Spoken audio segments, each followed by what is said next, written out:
All right, producers, this is the real reason rappers stopped buying beats. Forget the fact that I sold like 15 beats this week. Rappers are no longer buying beats, and it's not because of the economy. It's not because the streaming platforms don't pay enough. Not because of gatekeeping. It's not because of AI platforms. It's because of this. This rapper is exposing what producers are really doing during these studio sessions. It's the reason why he will never buy another beat. I'm probably going to get hate for this, but it has to be said. I recently started learning how to produce because I was in studio sessions, not every studio sessions, but some studio sessions.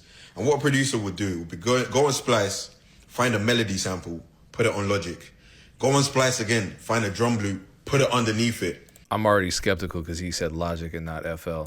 I will make a song, and then the producer will come back and charge me $1,000 on the beat. Bro, I'm paying for your Splice subscription. Well, a Splice subscription, it costs a lot less than that. And on top of it, the beat is not even mixed. So I will make the song, I'll mix the beat. You will put your Splice bits on the song, and then charge. Come on, man.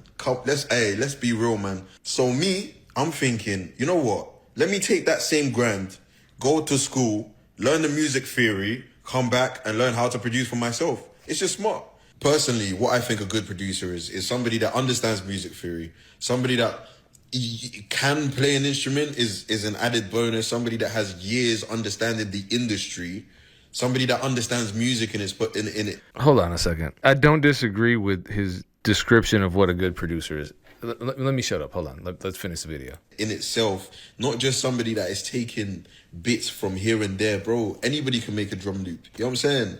Like, Splice is available for everybody. I'm doing the same thing. Come on, man. I thought he was going to school for music theory. Now he's saying he's just going on Splice, taking drum loops. Did he misspeak? Because he said anyone can make a drum loop, but if you're using Splice, you're taking drum loops. Okay, hold on. Let me go back to the reason why I almost paused the video to go on our tangent/rant, a rangent. Personally, what I think a good producer is somebody that understands music theory, somebody that can play an instrument is an added bonus, somebody that has years understanding the industry. Is this part is what made me hit the pause button. All right, flag on the play. Because if he's confidently and with his entire chest saying that to him, a music producer is someone that can play an instrument, someone that has years in the music industry and understands the music business, somebody that creates original music, then why is he sitting through multiple studio sessions with a producer who, as he says, is literally using two sounds from Splice and combining them, not mixing them, which, like, what kind of mixing do you really need to do with two sounds, and then charging him $1,000 for it? So not only is he witnessing this process that he claims in his mind goes against everything he believes about music production, but on top of that, he's willingly spending $1,000, and he has a British accent, so those $1,000 are actually worth more, I think, than $1,000 USD. Let me check the conversion rates. Yeah, the British pound is more valuable than USD. Whoa, see? So he's spending a lot more money. I don't know if this is rage bait. I don't know what this is. I don't believe it for half a second. You're not going to be someone with high standards like this guy who can articulate exactly what your standards are and then sit through a studio session where you watch a producer violate every single one of those standards, and even by modern standards of production, which some people believe are low. It's debatable, but even by the lowest current standards, even at the lowest bar of what beat making entails, combining two Splice samples and then charging exorbitant amounts of money for that is low. The bar is in hell at that point. I don't know. Leave a comment if you actually think he's telling the truth and that this is something real that's happening. I don't think it is, because again, if you have $1,000 budget per beat, you can go online right now, and even if you only want exclusives, you could probably find someone to sell you 4 beats for that price right now. And good beats too. Someone that meets all of his criteria. Someone that can play a musical instrument. Someone that's been in the music business for a while. Someone that has original beats. If you don't like Splice samples, ask them if there are any Splice samples. If they say no, cool, buy those beats. If not, then don't mess with them. And then the best part is at the end, where he says he's going to take that $1,000 and go learn music theory. Splice is available for everybody. I'm doing the same thing. And then he says that So instead of going to learn music theory, he just ended up using Splice. And there's nothing wrong with Splice. This is the other thing too. I don't want this to turn into some type of anti-Splice conversation, because if that's something that, like, look, everyone has a right to their own preferences. If you don't want Splice samples in your music, cool. There are a lot of hit songs that blatantly feature Splice samples. It's not even subtle for a lot of these. Sabrina Carpenter, a lot of people are like, oh, it's just rap. It's just these trap producers. No, it's pop producers. I believe DJ Snake uses Marshmello, etc.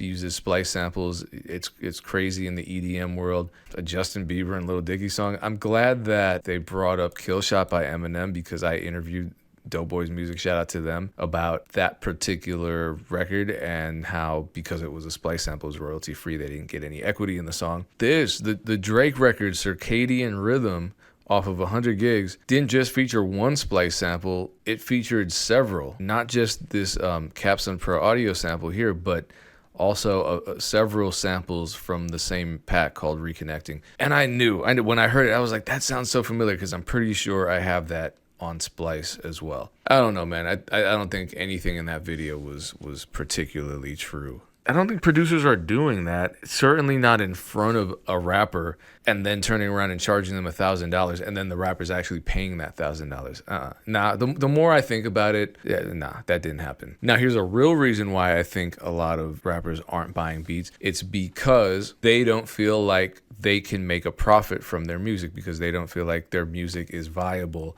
enough, because thus far they haven't made money off of their music. I'm sure you've heard this before. A rapper will say, I'm not making money off my music, so why should I pay for beats? Now, that's absurd, because that's not how commerce works. That's not how trade works. That's not how owning a business works. There's always investment, and there's never a promise or guarantee of profit. But let's go in a different direction. And hear me out on this. If artists, and this is for producers still, this isn't just for artists. If there are artists watching, this is valuable information, I think. I think we covered this on the podcast. There was this social media post where it's just full of terrible and incorrect information from someone who's selling a book about the music business. Yikes. For example, she starts by saying, when your song is on the radio, the only person that gets paid is the songwriter and holder of the ISRC code. I don't need to read any more of this, because even just hearing me recite this information has been proven by several MIT studies to lower your IQs. But there's a lot of information like that, bad information, misinformation out there on the internet. And if recording artists can't filter through the bad information, even if they're not looking for the bad information, they're not searching for information, period,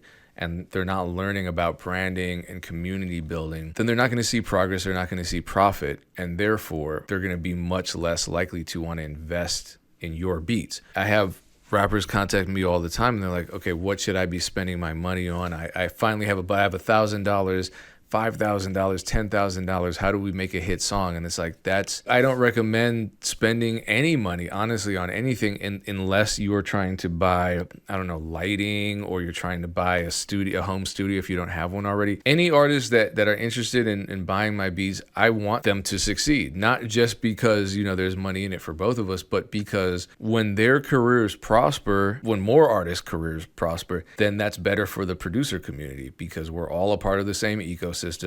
I don't care how much division is sown in the DIY artist community. We are in the same ecosystem.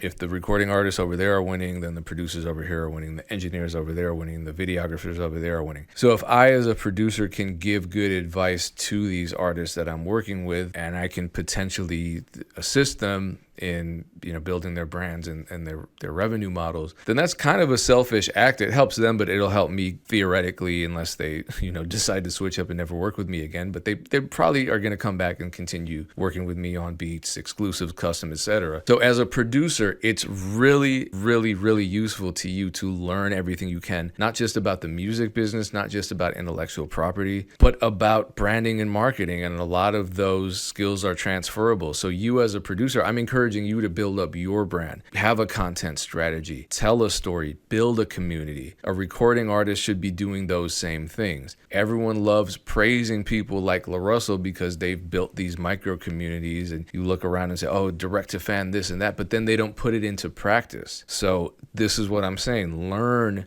how to do this and then communicate that. But do it yourself first, and you'll understand how to effectively communicate these ideas and these strategies to the artists that you work with or that you want to work with. And of course, this entails us leading ourselves, becoming our own leaders, getting good information rather than allowing people who claim they know what they're talking about to lead us, because the internet is just full of exploitative morons who really don't know the business, but they certainly know how to manipulate you into believing that they know what they're talking about so that you can spend your money with them on information that isn't going to help you, or at worst is going to actually harm you. Let's watch this. This is interesting. All the young artists that I work with, you know, it could be Playboy Cardi, Uzi, Lil Tyler, anybody that's coming up. The car test has switched into the iPhone speaker test. Or headphones. It's like, or headphones. It's like when I send a mix to them and I'm standing in front of them, from Leslie or the master, they press play and listen to it face value on the phone.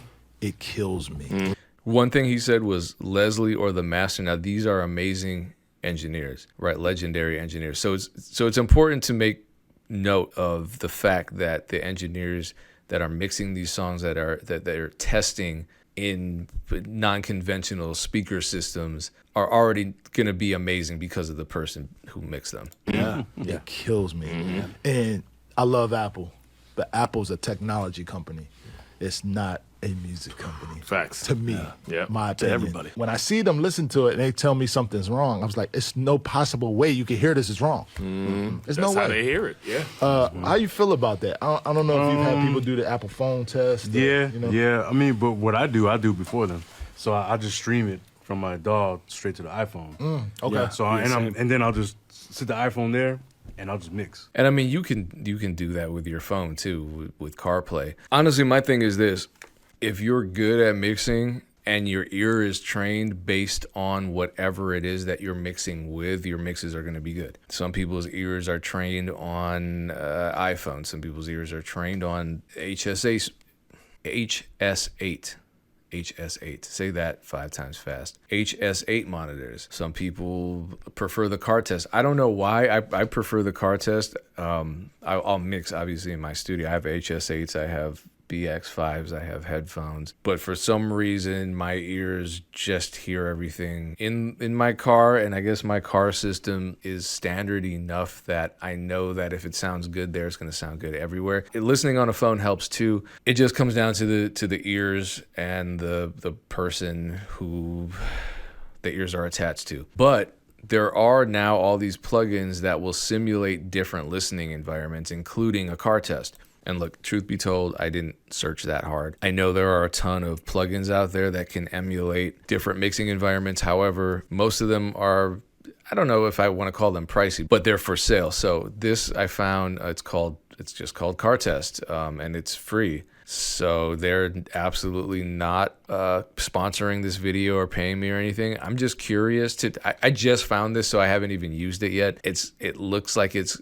gotten favorable reviews, so I'll probably download it just to see, because that would save me a lot of time having to run back and forth from the garage to the studio. But if you've used any plugins that emulate these mixing environments, drop a comment so I can check them out, so everyone else can check them out. I'm curious to know. But also, if you want mixing feedback, join the private Discord. The link is below. We collaborate on beats all week. The beats are selling. Not every single beat sells. I'd be a liar if I said that, but many of them are selling. And it's not just me in there that's giving feedback and advice, and it's not just me on there that's posting collab ideas. Patreon.com/DJPayne1. Hope to see you there. Appreciate you watching this video. Thank you. If you've gotten to the end of this video, I really appreciate that. Much success to you. Peace.